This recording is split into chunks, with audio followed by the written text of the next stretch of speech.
Hello everyone, in today's video this will be an hour's worth of old stories I have previously narrated on my channel, so this will be a compilation. But without further ado, let's get straight into these stories. I was about 21 or 22 when this happened. I was in the military at Fort Sill and didn't know it, but Desert Storm was right around the corner. At the time, I lived in south central Oklahoma on the outskirts of a small town called Duncan. I was helping a friend round up some cattle that got out because someone had run across a T-section and went through their fence. It tore 2 posts down and left a 30-foot section open for the cattle to get out. We'd already found most of the cattle and we were missing another 3 or 4, so we were out at 1 AM on dirt bikes trying to find them before someone hit one of them and sued his father. My friend and I went east and the other guys went north and south. One thing you need to understand about Oklahoma is that most of it is farmed, either cattle or crops. It is also divided into 1-mile sections for the most part. In other words, the roads all run north and south or east and west and intersect at 1-mile intervals. If you ask directions for something out in the country, you're more likely than not to get instructions that include go 3-mile sections north and then 2-mile sections west.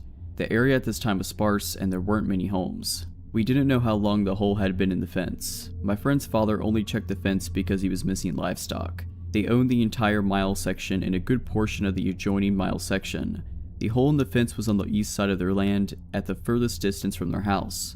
They checked the fence for such holes on a weekly basis, so the hole could not have been more than 2 days old. James and I were riding on these old dusty dirt roads with battery-powered spotlights to both show the way and to search for cattle. We'd stop at any of the million small wooden bridges and look to see if there were any cows down by the water. Our plan was to go out 10 miles and then go over a mile section and drive back 10 miles until we'd gone a total of 10 miles out and 10 miles over. Then we would do it all over again, but on the north and south roads instead of the east and west roads. If you were to plot it a map, it would be a 10 by 10 grid. We had been at it since before 9 PM, just as it was getting dark and we'd already gone 10 miles out and about 3 miles over. I need to mention at this point that there are some mile sections that are not divided by roads and you have to turn one way or another at a T intersection.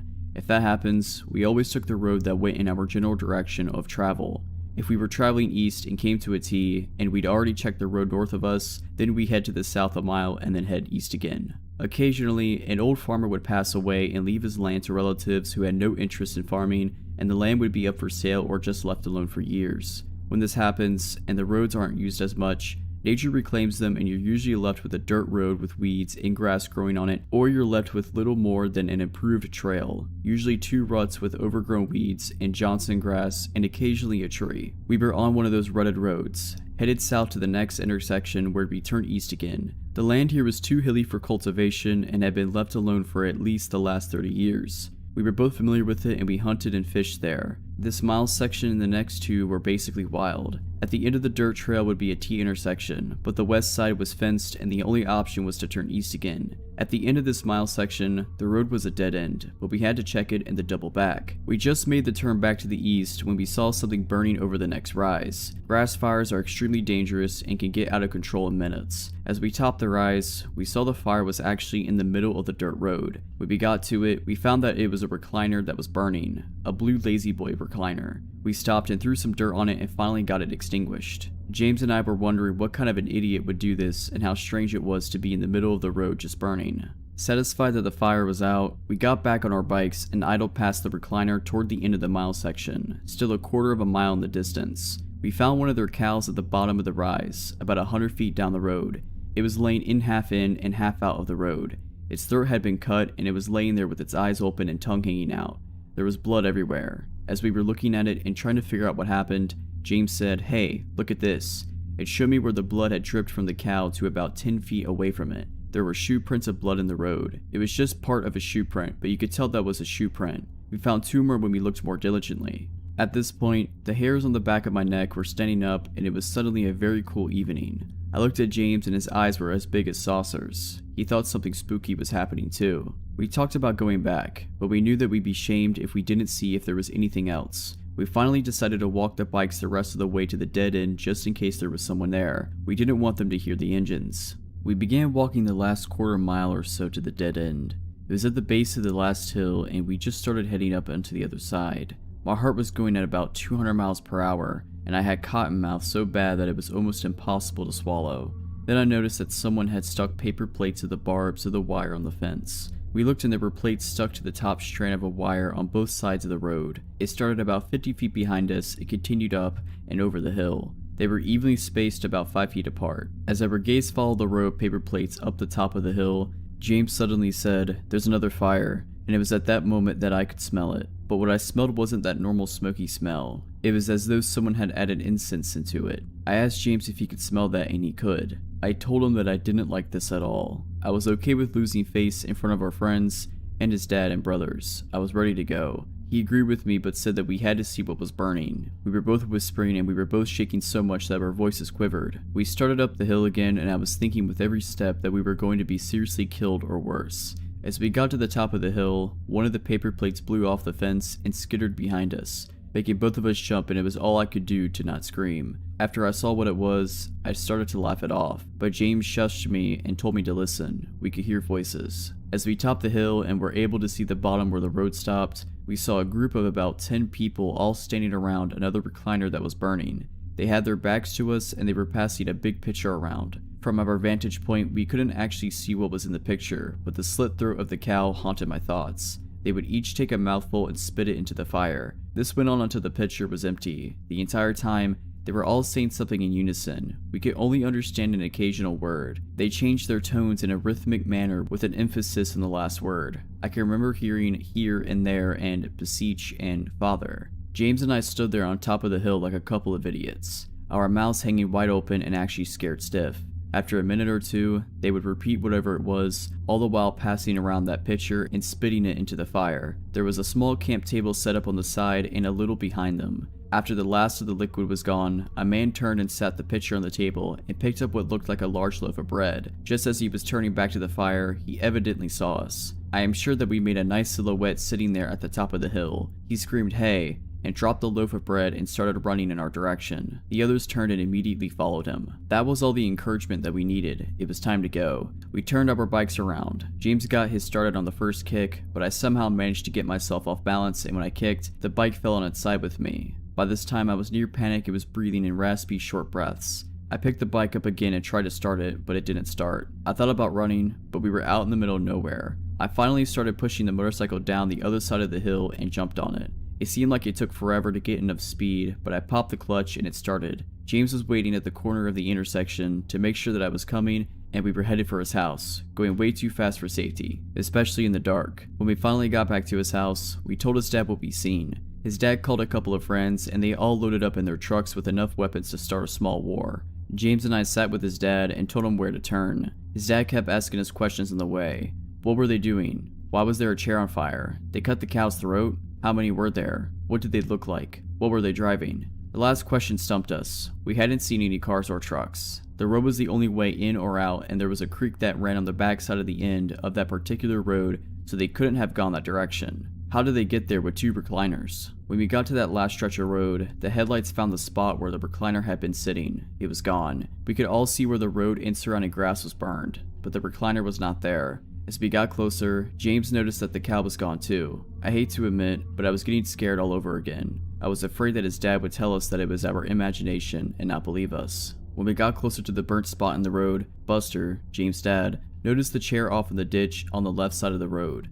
Then I noticed the cow on the other side. It was also in the ditch. The paper plates were all gone. Buster got out to look at the cow with the other men. They stood there talking and shaking their heads for what seemed like 10 minutes before getting back into the trucks. We continued toward the hill. The ruts made by spinning motorcycle tires were easily seen, but there was no fire on the other side of the hill. We all went down to where the other recliner had been burning, but it and the camp table were gone. You could see where someone had walked around the charred area and covered it with dirt. After we left, James saw a paper plate about 50 feet on the other side of the fence. Buster called the county sheriff when we got home, and by that time it was daylight and we went out again with the sheriff and a deputy. When we got back to the road, the first recliner and the cow were gone, but you could still see where something had been on fire and there was still blood on the road and in the grass. James showed them the shoe prints we'd seen. At the bottom of the hill, you could still see the charred area where the second recliner had been burning, and the deputy found the little scuff marks where the table had been sitting. At the end of the road, you could see where the top strand of the fence had been tugged down and wrapped around the lower strand so someone could crawl over it. You could also see where the grass and weeds had been trampled, providing a fairly easy trail to follow. We found a woman's tennis shoe on the other side of the creek. You could see where someone had climbed up the bank on the far side of the creek. We followed the trail all the way across the field up to the next dirt road. Again, the top wire was wrapped around the next lower wire, and there was a piece of red bandana looking material caught in it. There were marks on the road where 2 or 3 different cars had spun their tires when they left. Buster also found a large piece of glass that had blood on it. Buster filed a report for the missing cow. They'd found 4 more cows in the opposite direction from where me and James had gone. They never found the recliners or the missing cow. The sheriff called a few days later and told Buster that the blood on the glass was human and not bovine. It was his guess that the pitcher broke and someone cut their hand while carrying it back to their vehicles. 2 weeks after that, there was a huge scare in our community about some cult that had promised the area at large that they were going to kidnap someone and sacrifice them. Buster always said that it was just someone running their mouth after hearing about our incident. It was all anyone talked about that summer. Buster also said that he sure would like to know what happened to that cow. The story occurred in the summer of 2008. I grew up in Oregon and was acquainted with the outdoors at an early age. My favorite hobby came to be hiking, particularly in areas that are either very dangerous or isolated. The health benefits of hiking were secondary to the thrills of walking the edges of exposed cliffs, being in cougar and bear territory, knowing that I was very far away from help. Into the Wild was released in the fall of 2007, and I immediately fell in love. Being a high school senior, I could barely go another week living in my parents' house. The movie spoke to my sense of adventure and inspired me to hike the California portion of the Pacific Crest Trail upon graduation. I made it from the Mexico border to Northern California without much incident. I saw rattlesnakes and black bears, experienced dehydration, but nothing happened that made me fear for my life. Somewhere in the Lassen National Forest in northeastern California, I walked around a bend in the trail only to be startled by 2 people sitting on a rock dressed in nearly all white. Their faces were dirty, their appearance disheveled, and the man had a long unkempt beard. Both seemed to be in their 40s. What struck me as odd about the encounter was encountering anybody at all. I frequently went days without seeing a single human being. Their white clothes could be explained away by the need to escape the California summer sun. Their scruffy appearance could be explained away by the fact that most thru hikers abandoned personal hygiene on the trail. After I said hello, they said nothing and simply watched me as I passed. Even that I didn't find odd. I chalked it up to them being foreign and not knowing what to say. I camped a few hundred yards off the trail that night, as I always did. Following bare precautions, I hung the leftover food I had cooked that night from a tree approximately 5 feet off the ground. Packing up camp in the morning, I noticed the food wasn't there. I immediately thought a bear had entered my campsite, and so I began to look for paw prints. I didn't find paw prints, but I did find boot prints circling the campsite, 2 pairs of them. One of those prints led right up to the rope from which the food was hanging. I thought of the couple I had passed earlier and everything clicked. I quickly packed up and left. My mind was racing the entire day, but I figured the couple was simply hungry. If they had nefarious intentions, they would have come for more than food. Several days passed and my mind was at ease again. I had begun to circle my campsite with sticks to wake me in the event of an intruder, animal or otherwise. I awoke in my tent one night to the sound of those sticks crunching. I grabbed my hunting knife. I tried to relax by telling myself that in the middle of nowhere, the source of that noise is much more likely an animal than a person. Then I heard frantic whispering. It was impossible to tell which direction the voices were coming from. Being in the dark, surrounded by trees, 100 miles from the nearest city plays tricks on your senses. I debated yelling out claiming to have a gun, but instead decided to be silent and retain the benefit of surprise. I heard footsteps circling my tent and was ready to slash at whatever opened it. But just like that, it was over. No more footsteps, no more whispering. I lied frozen awake in my tent until sunrise and opened my tent to find nobody there. The only evidence something had actually happened were the boot prints, the same as before. Several more days passed and I was now in Shasta National Forest,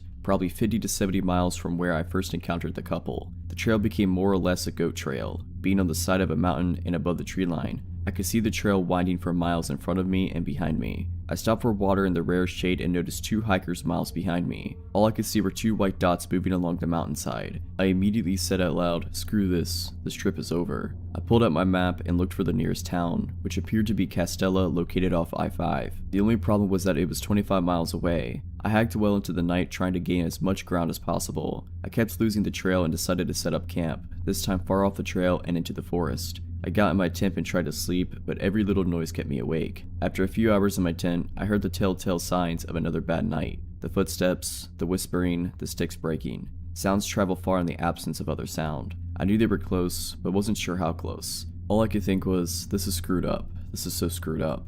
Finally, a flashlight hits my tent, lights up the entire thing, and goes dark. I unzipped my tent and climbed out carrying my knife, yelling nonsense into the dark. Then I heard footsteps running towards the tent and barely made out a figure moving in my peripheral vision. I turned and ran deep into the forest. I tripped several times and ran into several trees. After running for approximately 5 minutes, I tripped, rolled, and came to rest next to a downed tree. I got under the tree trunk and laid still. I saw the flashlight moving around in the distance. I laid under that tree for hours. I was certain they were gone, but I didn't move. Eventually, birds started chirping and I knew sunrise would come soon. Once it did, I made my way back to the trail, abandoned my campsite, and walked the rest of the distance to Castella, where the Pacific Crest Trail crosses I-5. I hitchhiked my way to the town of Mount Shasta and spoke with the police and Forest Service. They put me in a motel for the night, and my parents drove from Oregon to pick me up the next day. I followed up with the police and Forest Service months later, who told me there had been similar reports of items disappearing from campsites throughout the surrounding national forest. However, there have been no other reports of the terrorizing that I experienced.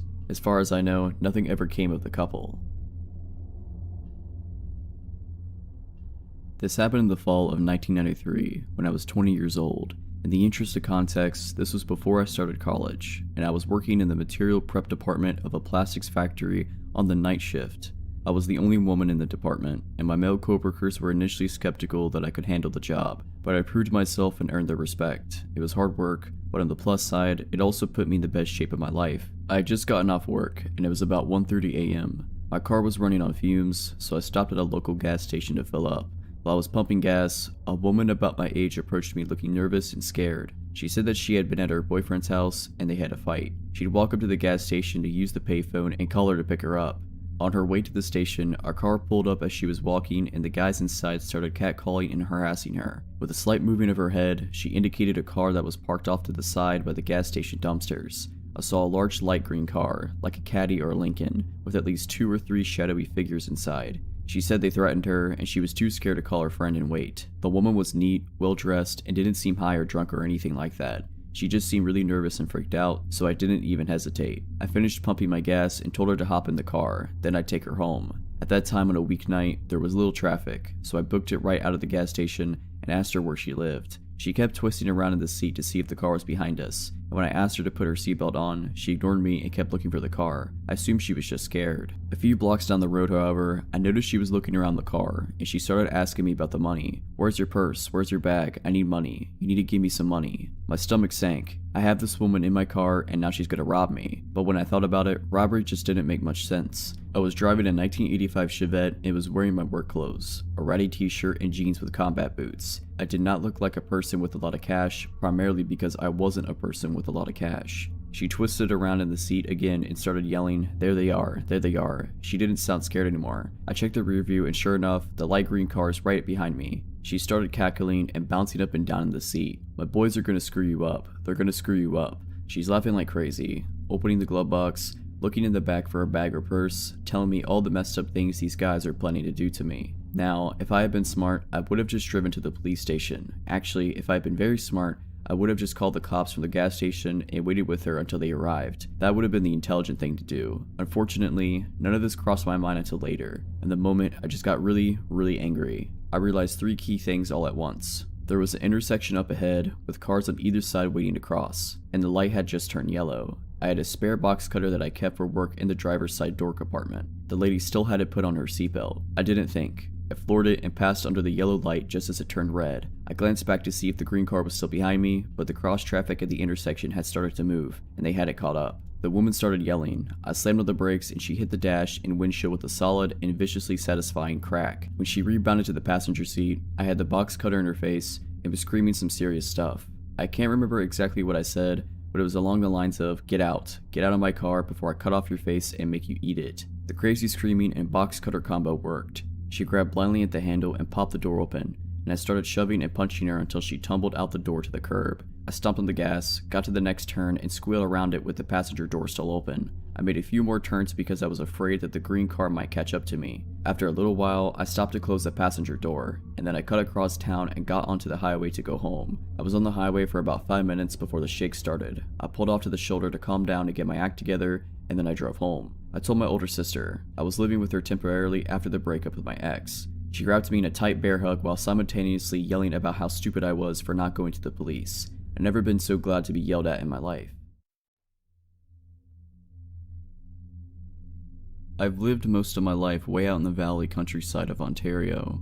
Given it's not a whole lot for an 18-year-old, but for me it's the only place I can call home, and I like to think that I know the entire area, as far as sprawling that is, like the back of my hand. Adventures across the long, cross-crossing roads, pastures, and woods that made up the skeleton of my village were a common venture in my childhood. As a young kid, I had a habit of biking extremely far out in hopes of finding new places, and sometimes my dad or one of my friends' parents would toss out bikes in their pickup and take us way out into a back road and let us explore for a few hours. This was how a lot of us first found that on one of these bad gravel roads, surrounded by thin woods, was a worn down old shack sitting just about 20 meters off of the path. Honestly, I never thought anything of it, except for the fact that it was creepy. It had no windows to see inside, and I never went anywhere near it. But one of my friends at the time said that her older sister had tried to go in it and that the door was always locked. We all had better things to do than to be curious about that at the time anyway, so I quickly moved on. It became nothing more than a mundane landmark of that area. Honestly, I had completely forgotten about it for a few years now. Except last Tuesday. I was coming home from one of my very late classes at my university, and I usually take the back routes I used many years ago, as they're more straightforward and never have any sort of traffic. As I drove down the gravel path that would wind along the side of the country and eventually take me to the next street I needed to turn onto, I noticed a faint glinting coming from within the trees up ahead, maybe about 100 meters from my car. A flashlight? I thought, but as my car came closer, I realized what I was really seeing. The light inside of the shack was on. I should mention now that in all of the nearly 13 years I've spent living in my area, I have never seen that door open, and I've never seen a light on inside of that shack, ever. Not even once. I must have driven past that shack probably almost 100 times in my life, but this was the first time I'd ever seen any sign of a person's presence having been anywhere near that thing. That, coupled with the fact that it was 10 o'clock at night and pitch black outside aside from my own headlights, and the faint glow lighting up the door frame up ahead, immediately filled me with what I can only describe as a weird sense of dread. Fortunately, while my car approached the light, I was curious enough that despite the feeling in my stomach, I slowed down as I was about to pass, hoping that I could see what was going on inside, and this is probably the only reason I managed to spot the dark shape that burst out of the foliage on the side of the road, directly into my path. I wasn't going very fast at that point, but I still pounded the brakes rather hard in alarm, so my car came to a crunching stop on the gravel. For a moment, I was just really confused and freaked out.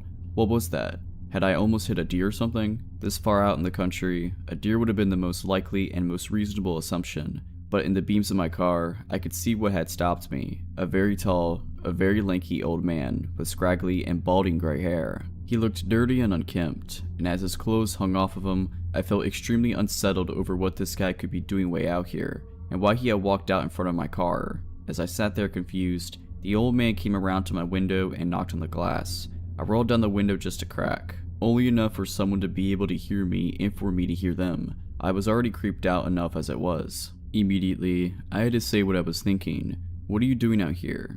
In my peripheral vision, I could still see the light from the shack, but in my mind's eye, I wasn't really registering it anymore. Stupid, I know. I should have made the connection immediately, but I was still kind of shaken by the fact that I could have run this guy over if I hadn't been able to stop in time, and being a new driver and all, the thought of that was terrifying. After a small pause, the man started talking to me. He had a thick, croaky sort of voice, and he spoke very slowly. "My truck, it's broken," he explained. Oh, okay. I was also getting the feeling that he wasn't really all there, mentally. I didn't have to look around to notice there wasn't any truck on the side of the road, but I did anyway, turning my head around to confirm what I already knew.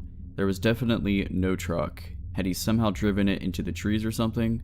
As far as I could remember and see, there wasn't enough space anywhere in them for a truck to fit through. What was the man talking about? While I was looking, it was honestly as though I could feel that he was watching me, and when I turned back, he was still leaning down to peer inside of my window at me. Where? I don't see it. I was definitely distrustful of this guy already. At first, he didn't respond, and my nerves were only getting worse the longer we were alone out here. Then he replied, "It's just up the road," he said, turning just to point with his finger in that general direction. The lights on my car aren't exactly the greatest, but I could still see far enough that I really couldn't imagine where on earth this truck was supposed to be. I couldn't spot the faintest sight of it. While I squinted up ahead, he continued, "I'll show you where, if you come." At this point, I really had no idea what this old man was thinking I could do to help.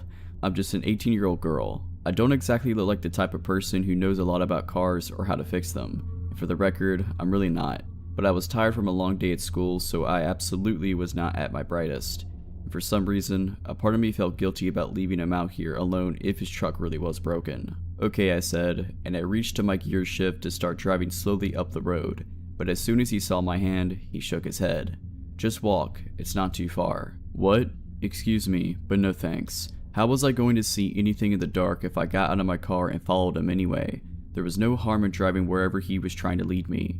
The more I talked to the guy, the more unnerved I was getting, and the more red flags were starting to pop up in my mind. I couldn't see a car anywhere, and this total stranger wanted me to get out of mine and follow him into the dark on this creepy road in the middle of nowhere. No, I'd rather drive to it," I responded. I could see his brow furrow, and he looked kind of agitated. He insisted, "Your car won't fit in the trees anyway." "So, did his truck crash then? Why the trees, if we were going up the road?" I remembered what I'd just been thinking a minute earlier about there not being enough space, and I asked him, "Then how did yours get in the trees?" The only logical explanation would have been that his truck had swerved off the road, but even if that were the case, there was seriously nothing at all that I could have done to help him fix his car or get it back out again. The entire situation was beginning to make me very scared. There was a lengthy enough pause between my question and him speaking up that I was beginning to think that he didn't hear me or something. So I asked again, still no immediate answer. When he finally did reply, he was staring at me directly in the eyes. "You really don't look old enough to drive." I hear comments like this a lot, since I do look very young because of my size. Normally, somebody would say this with a smile or something to signify that this is, in fact, meant to be taken as a joke, but this guy's face didn't change even slightly. He just kept staring at me with a completely cold expression. That type of a remark in this kind of situation immediately had my heart racing, and all I could think was, what did this guy want from me? What I wanted to say next was, "Well, who are you?" But instead, I anxiously fumbled for my phone in my pocket, babbling in a way that probably made it really obvious I was completely freaked out of my mind. Okay, I could just call someone to come help you out. There's not really anything I can do." As I said that, it occurred to me to wonder, did this old guy not have a cell phone of his own? I know not every older person has one, even if they're becoming much more common, but seriously. And then I also remembered, with a sudden streak of massive fear, the shack with the light on. I could still see the light coming from it just up ahead in the trees. My dumb brain finally put two and two together. The old man hadn't even mentioned it at all. It was like it wasn't even there to him, and there was definitely no one out there that could have turned the light on but the guy who was just standing outside my car right now. What was he doing out here in the shack then, which had been locked for all these years by someone I never knew? There was definitely no truck around here. He wanted me out of my car for a whole nother reason. I think maybe the old man must have seen on my face that I was scared out of my wits and about to book it out of there. Instead of any words, without warning, his face contorted with rage, and he swung his fist, pounding against it my window with enough strength to make it shudder. His eyes were wide and he looked furious and completely insane. Even though I was panicking more than I ever had in my life, and I was sure he was about to smash the window in if he tried again, I screamed, threw my phone onto the floor, switched gears, and slammed my foot down on the gas pedal. I hurtled down the road, and when I glanced into my rearview mirror, I saw his dark shape turn from standing in the road, and I watched as he turned, and he walked off the road, directly back towards the light of the shack. I didn't slow down at all until I was nearly home, and absolutely sure that there was no way that he could have followed me. When I got home that night, I spent a long time crying about what had happened with my mom. And though I don't think she believed all of what I told her, we don't have the greatest relationship, she called up everyone she knew to ask if anyone knew the old man, or if they knew who owned that shack. In a town like ours, just about everyone knows each other, but no one had any clue who he was. One of our family friends even swore that he was sure it's been abandoned for at least 4 years now. And since most people don't usually take that road, no one said that they've ever seen a light on or the door open but me. I've been taking a different route home from school since, and I really don't think I ever want to head back down that road. Creepy guy in the shack, please, let's not meet again. This happened when I was in college. I lived in Isla Vista, the student community at UCSB, notorious for being a party school.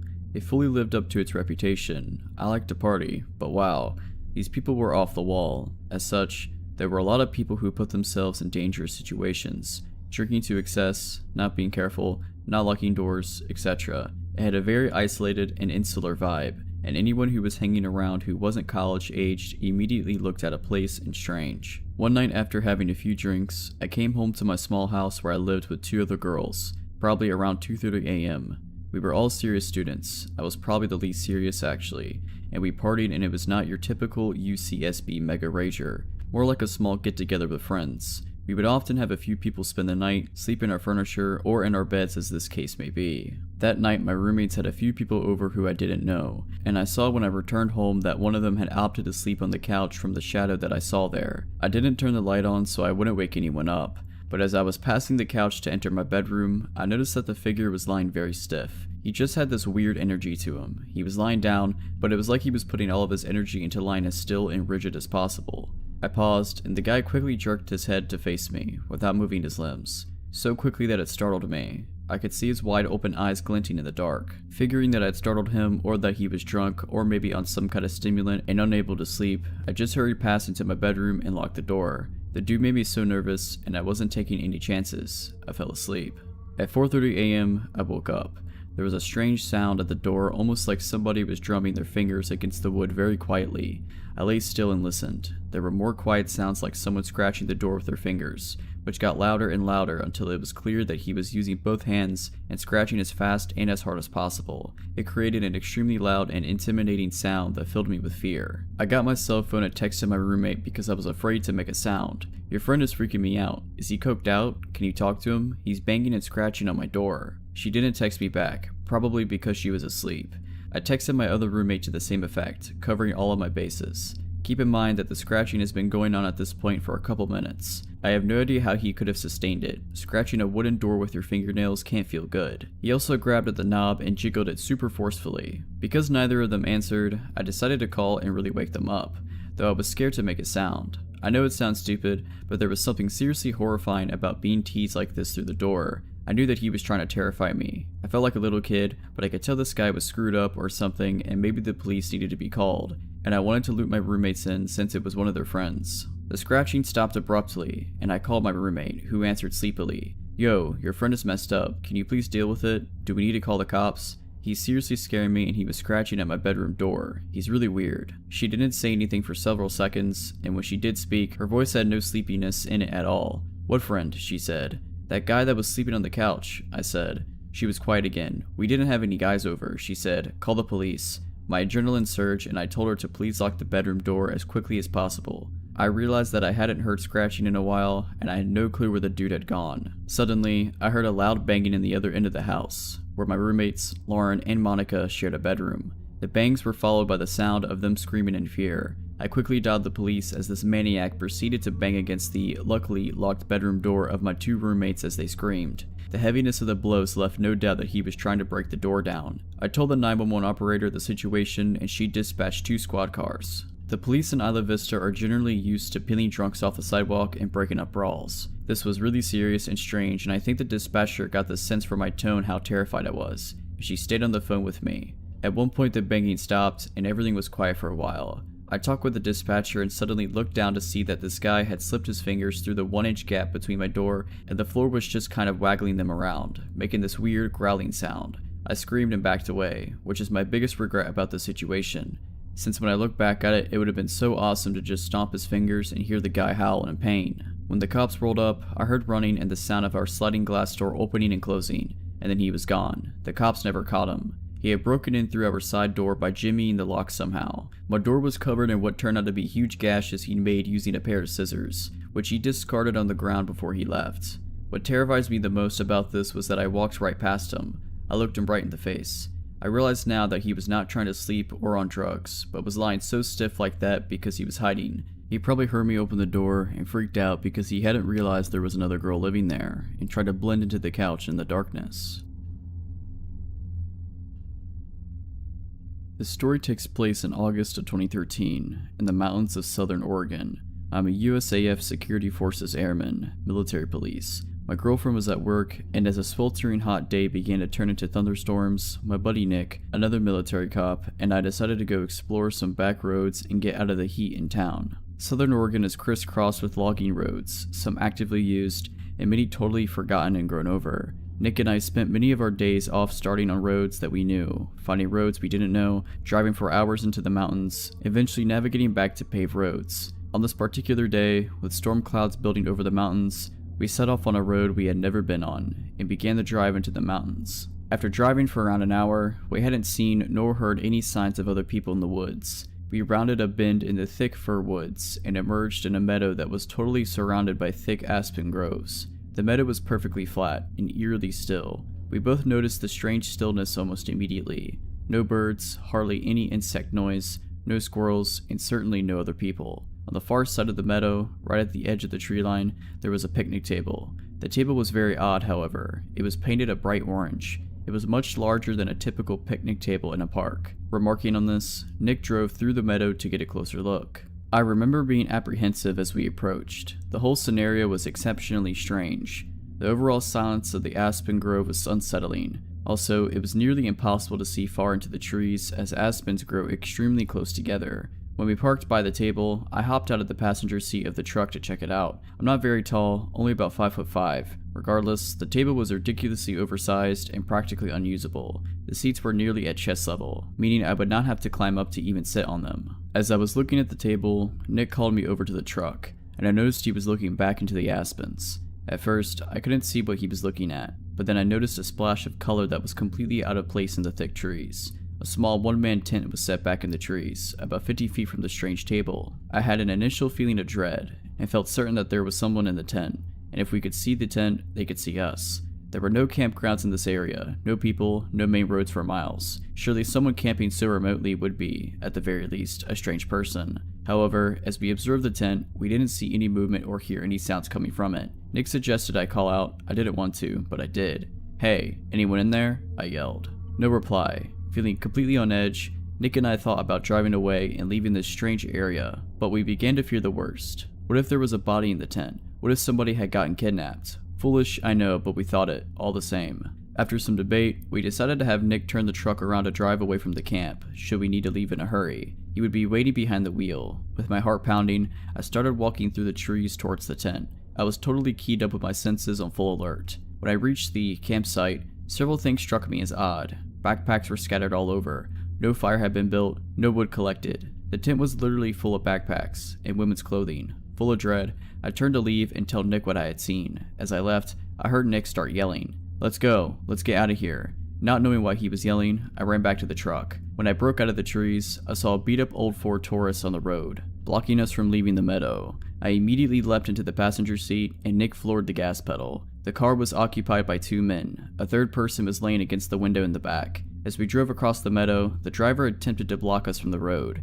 but Nick drove around them and accelerated the way we had come from. I looked back and saw the car attempting to turn around on the narrow road. Nick drove like a madman, and though I was honestly terrified that they would catch up, we hit the highway without seeing the car again. I called the state police, and they promised to send a trooper out to check out the scene. However, I received a call the next day from a trooper stating that the campsite, the backpacks, and the women's clothing were all gone, though he could tell people had been in the area. The strange table was still by the thick aspen grove. I have not returned to the area and do not intend to. Okay, so I've had a few issues with my next door neighbors since I moved in, but nothing creepy until just recently.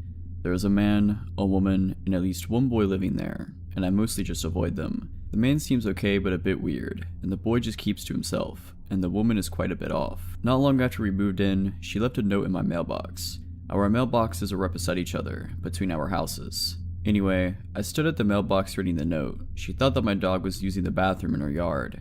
It was possible, as our fence had some holes in it, that our dog had gotten out then, but those holes had been fixed a long time ago. Still, no big deal, except I noticed her standing in her driveway, just staring at me, and the note was very long. I just kept reading it.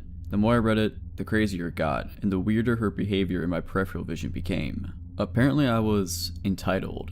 She seemed to think I was somehow instructing my dog to use the bathroom in their yard.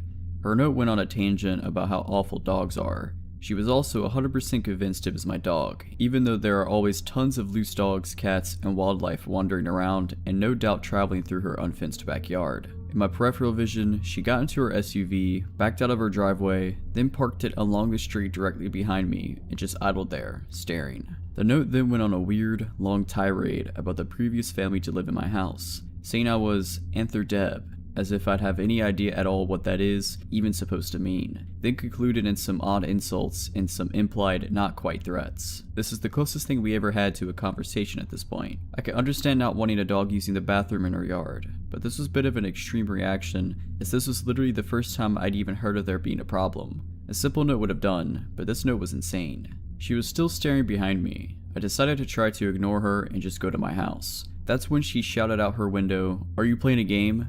The reaction made no sense. "Are you nuts?" I replied, as I officially ran out of patience. She shouted more nonsense and insults at me while blocking my driveway, which was right next to the mailboxes, with her vehicle, while I repeatedly told her to leave before I called the cops. This went back and forth like this for a while, but she eventually sped off when I pulled my cell phone out. Later, my boyfriend, who had not been home at this time this happened, had a chat with the neighbors. He said they seemed agreeable and reasonable and basically dismissed me of just being dramatic. The woman told a very different version of events, of course. I was annoyed that my boyfriend wasn't taking me seriously, but let it go. I think he just wanted to keep getting along with the man next door, as they sometimes borrow tools. They speak to him a lot differently than how they speak to me. They don't do anything rude to me while he's around. In fact, they don't speak to me when he's around at all. They always wait for him to be away. Anyway, I mostly just avoid them. Sometimes, the woman stares at me, but I just ignore her.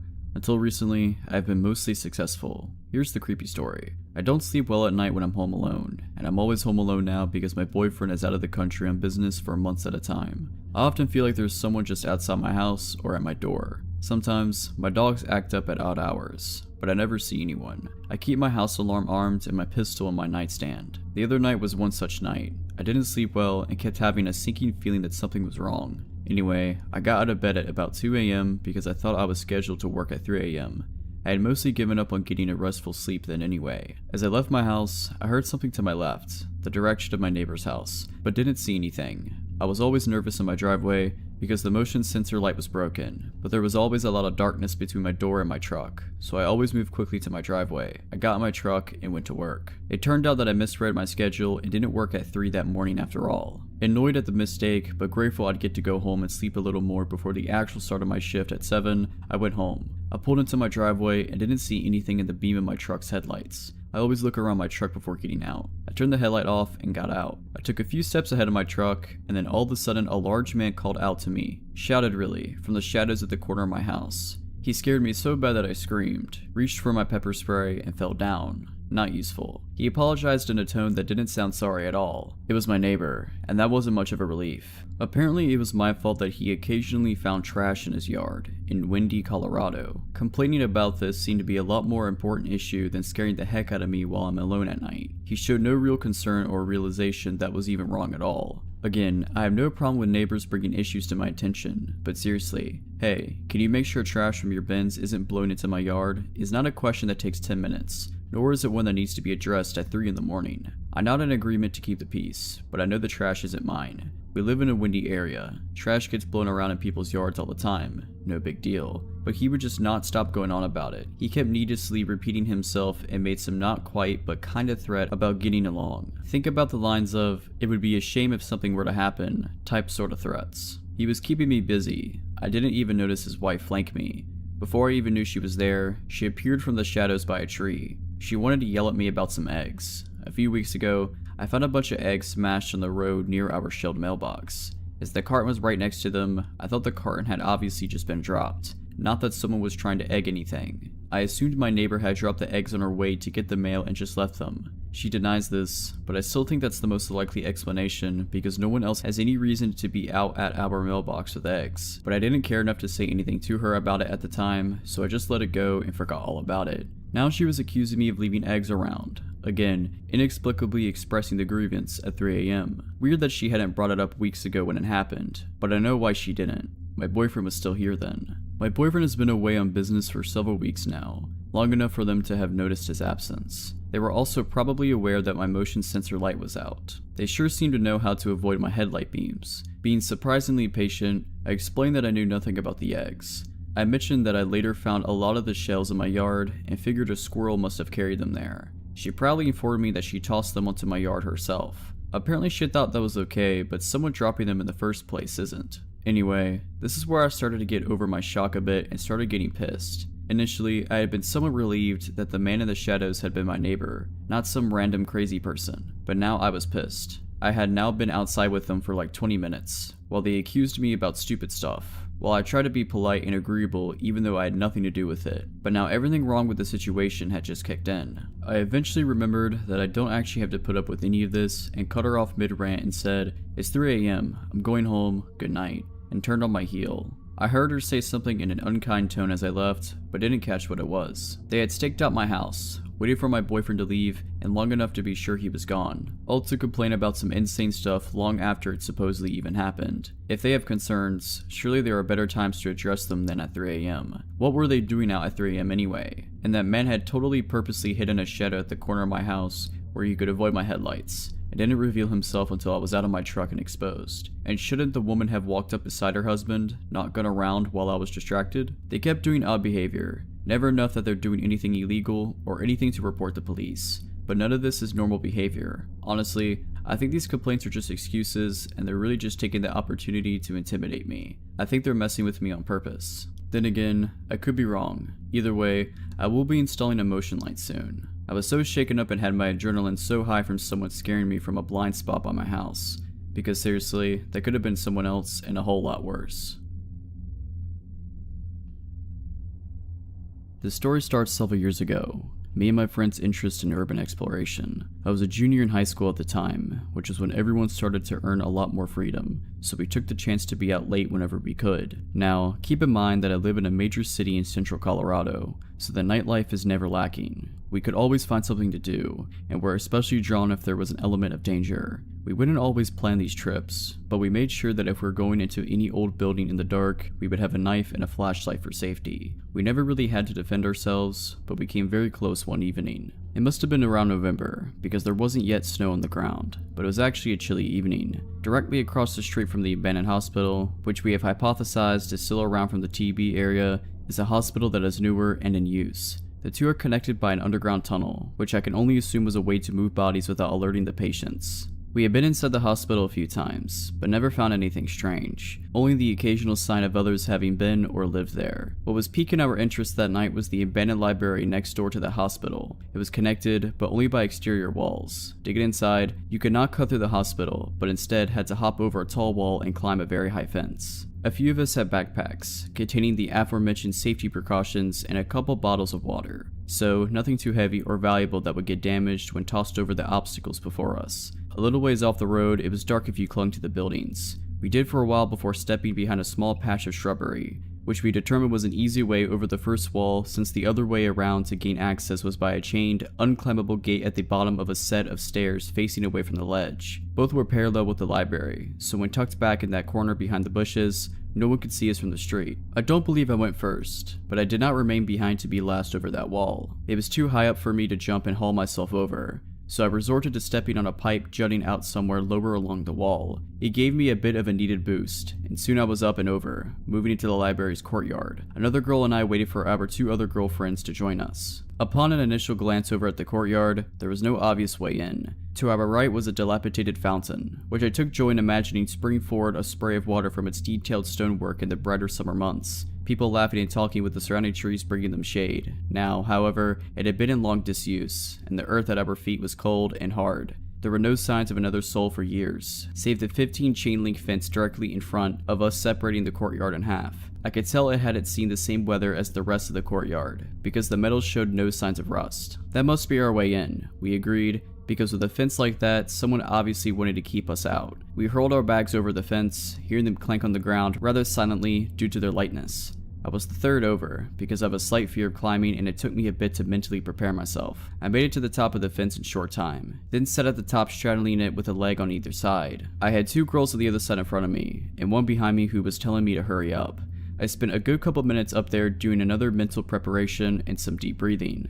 then climbed down to wait for the last girl. At the time, I was thinking that had been one of the scariest things I've done in a while, because I tend to avoid climbing at all costs. Of course, this is an irrational fear, as I have never fallen, but that phobic fear didn't even compare to what happened next. The last girl's feet hit the ground and all four of us split up into the smaller half of the courtyard, looking for any kind of entrance. We decided that breaking a window would be too loud and draw unwanted attention, not to mention we could really get cut up, so that wasn't an option. Searching for a little longer, we didn't find anything that looked remotely plausible, until we found a grate near the base of where two walls met. I couldn't believe we hadn't noticed it before, and upon closer inspection, the grate was already moved slightly from its resting place, so it would be easy to lift the rest of the way. The smallest and least fearful of our group went first. After moving the grate, there was a small drop down. It was no more than 3 feet down and 2 feet wide, but inside, there was another drop down where we could see into the library basement. She hopped down into the small, square landing, only to almost immediately freeze. We looked amongst ourselves, wondering what was wrong. "There's a guy down there," she said. "What?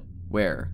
"I could see his outline," she said. I leaned forward and tried to make out a shape, but it was further down than my line of sight and it was too dark. "Hello?" she called out. He responded the same, asking who we were. "Just a couple of chicks," she spat out bluntly. What he said next sent chills down my spine. It was as if I could feel the darkness radiating out of the hole in the ground. All of a sudden, it was very still and quiet, like the darkness had spilled out and weighed all of us down in that gloomy courtyard. He said in what I can only describe as a lustful tone gripping with ill intent, "I'm addicted to following the sound of women's voices." My friend looked over at us blankly, but there was nervousness underneath. Unease. Something in his voice sounded like it wasn't an empty threat, like he wasn't just saying something creepy to get us to leave. She looked back to where he was and said slowly, "That's not cool." The man under that dark earth began laughing maniacally, and not in the kind of way a really good actor does, in the way that we could feel his utter insanity hit us like stale air. We looked at each other for what felt like hours in that gloomy courtyard, but I knew it was only a couple seconds, because we all exchanged without even speaking that we had to get out of there, and now. I was not about to risk some crazy guy coming after us, even if we did outnumber him. The friend scrambled up out of the landing, and I was never over a fence faster in my life. 15-foot potential fall, and I didn't even have time to think about it. We didn't stop running until we were on the street and halfway down the block out of breath. So guy that was down there, let's not meet again.